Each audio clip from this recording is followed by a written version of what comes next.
हरि ओम गुरुर्ब्रह्मा गुरुर्विष्णु गुरुर्देवो महेश्वरा गुरुर्साक्षात् परब्रह्म तस्मै श्री परम सद्गुरुवे नमः।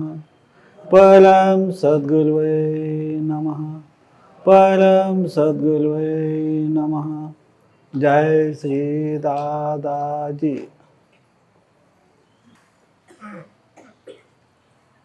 प्रिय साधक जन, आज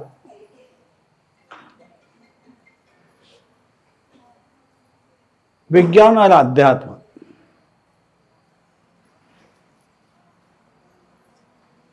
विज्ञान जड़ से चेतना निर्माण हुई ऐसा कहता है और आध्यात्म कहता है चेतना से जड़ निर्माण हुआ।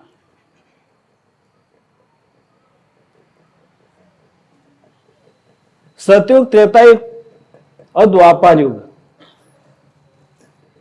ये ऋषि मुनियों का युग था। ये तीन युगों में जो कुछ भी उन्होंने संशोधन किया है, तो वो संशोधन के अनुसार एक ही बात समझ में आती है कि चेतना से जड़ का निर्माण हुआ। और आध्यात्म कहता है जड़ से चेतन निर्माण हुआ। विज्ञान कहता है जड़ से चेतन निर्माण हुआ और अध्यात्म कहता है चेतन से जड़ की निर्मिति हुई। ठीक है, वो जो भी कहे वो भी सच है और जो ऋषि मुनि कहे वो 100% सच है। जड़ जितने भी हम देखते हैं पंच तत्व, उसमें एनर्जी है। अगर जिसमें एनर्जी है, और मैं तो ये कहता हूं जड़ में एनर्जी है और जो चेतन है वो मूल एनर्जी का स्रोत है।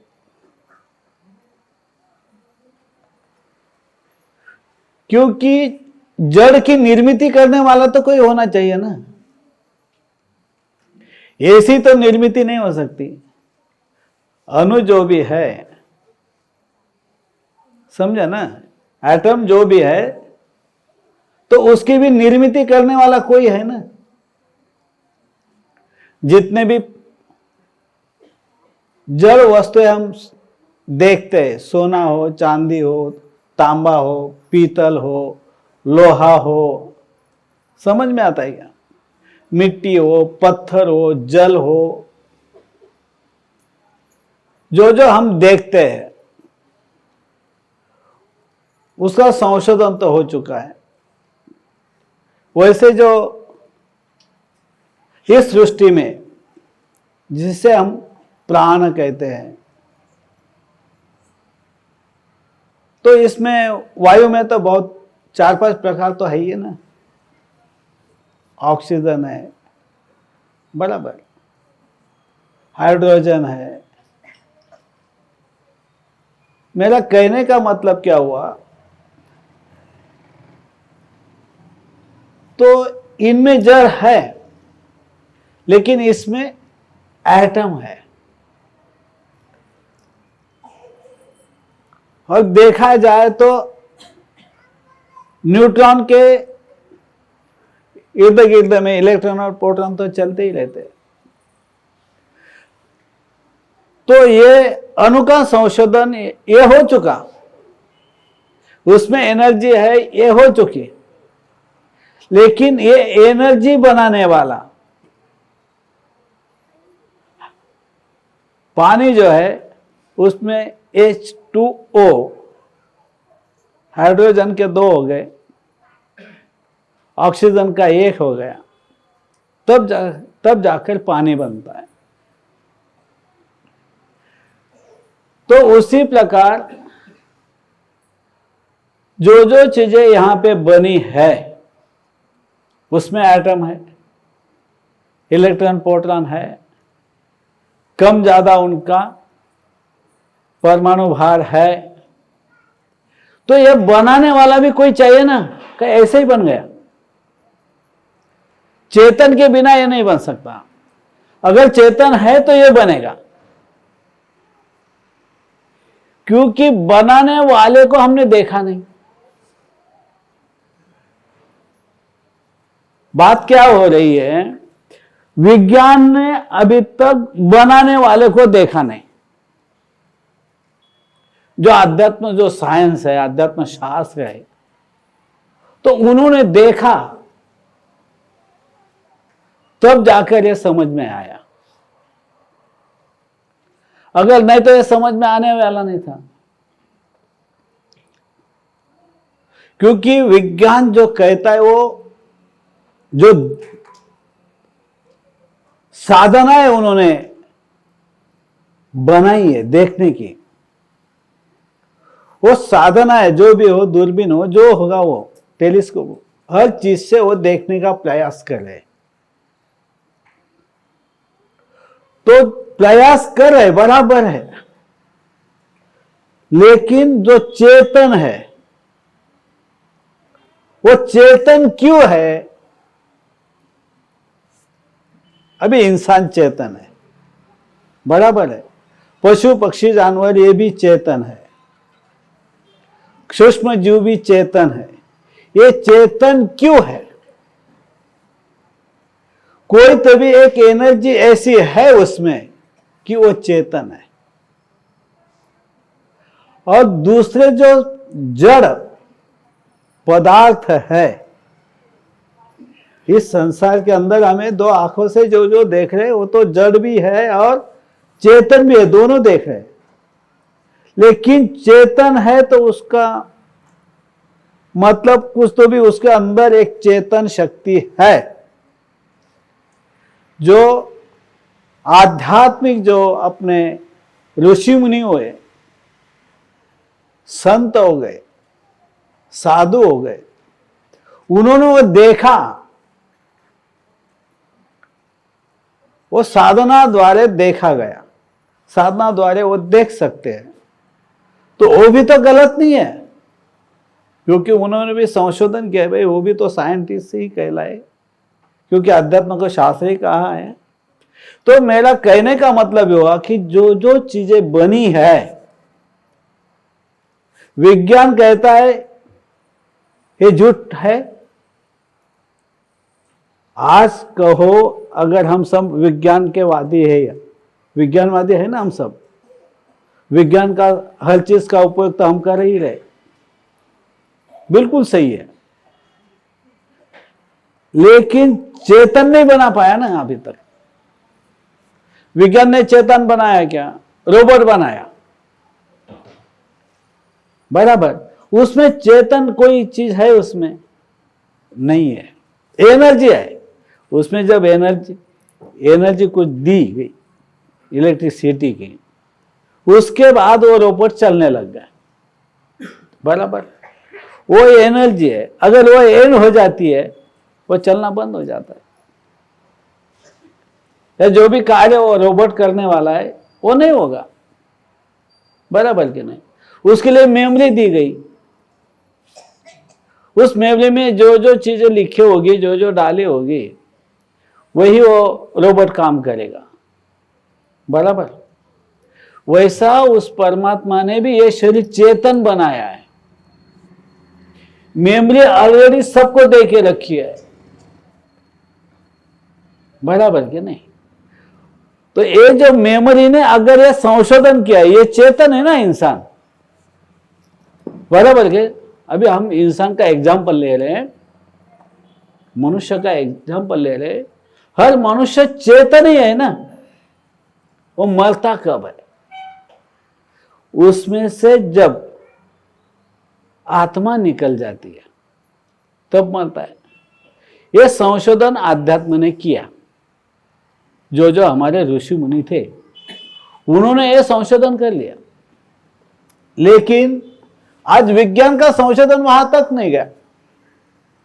ठीक है, आजकल या आगे आने वाले समय में शायद विज्ञान इसका संशोधन कर सकता है, ऐसा नहीं है।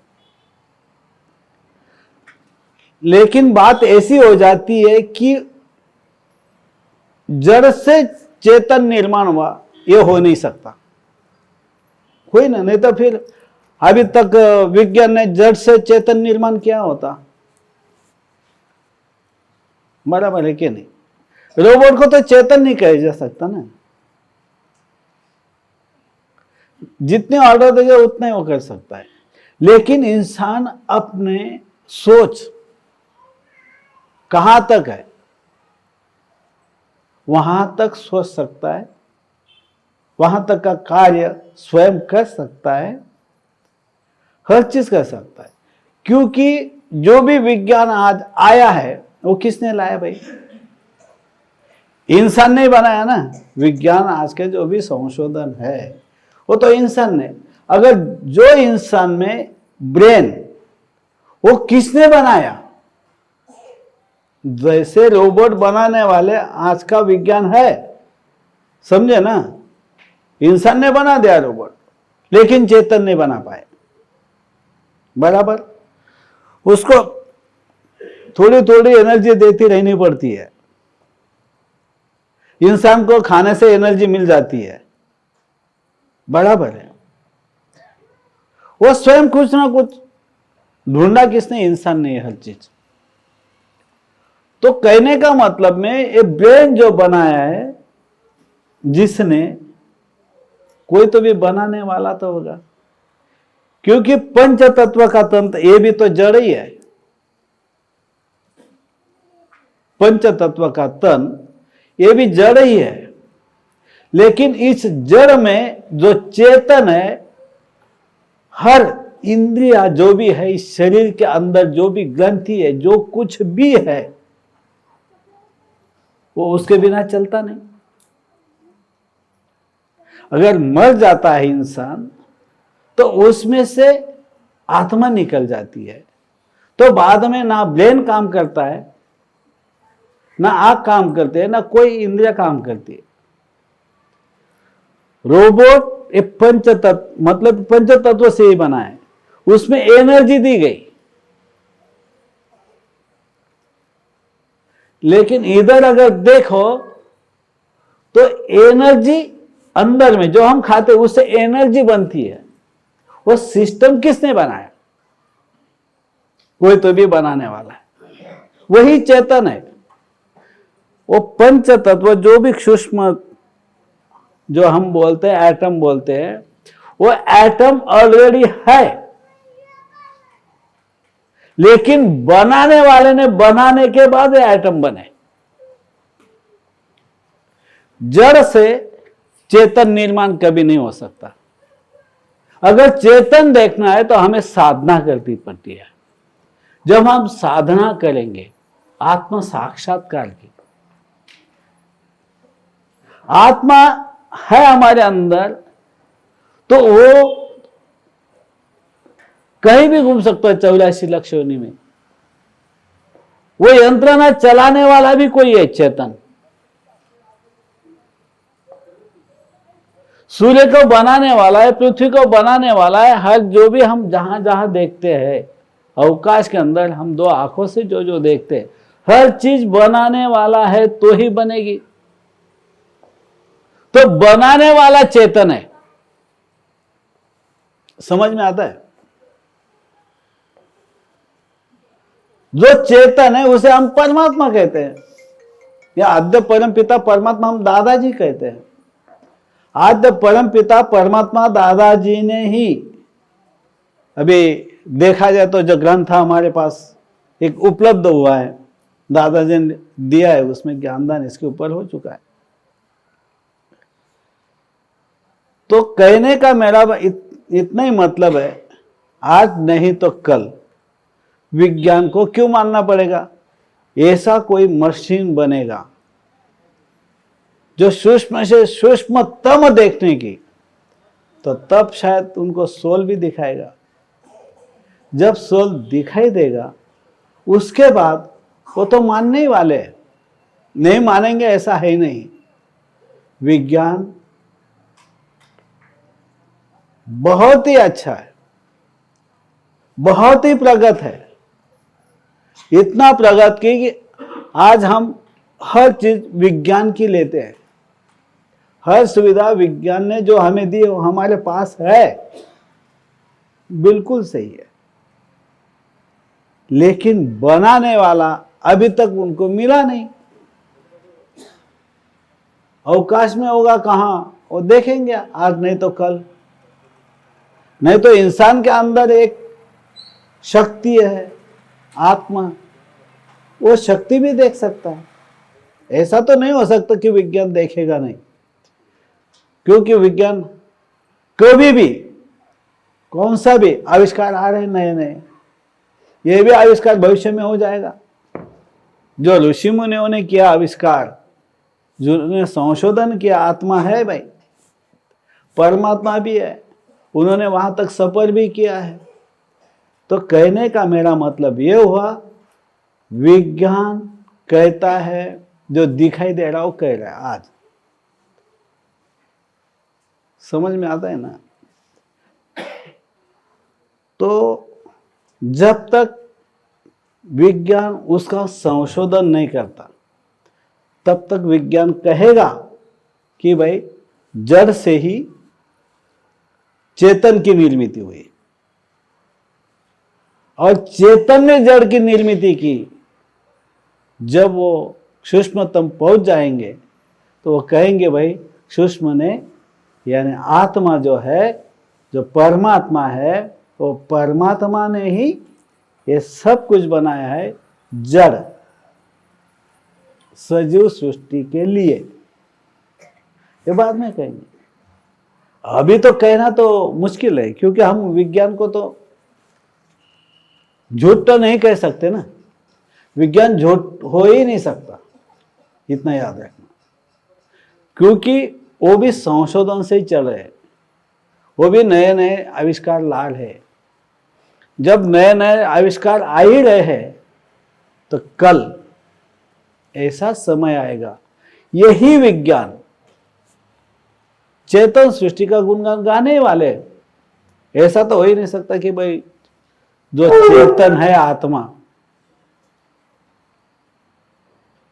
वो आत्मा के बारे में नहीं जानेंगे, परमात्मा के बारे में नहीं जानेंगे, ऐसा आज हम नहीं कह सकते, क्योंकि हर दिन नए नए आविष्कार आ रहे हैं। बॉडी का भी संशोधन चालू है, समझ में आता है ना। हर चीज का संशोधन चालू ही है। संशोधन करते करते एक दिन आत्मा दिख जाएगी, तो कहे भाई इसमें चेतन आत्मा है। ये मूल एनर्जी शरीर के अंदर है, ये मूल एनर्जी ही शरीर चलाता है, सब कुछ कराता है। बस यही बात हो सकती है, ये समझना आवश्यक है। जय श्री दादाजी।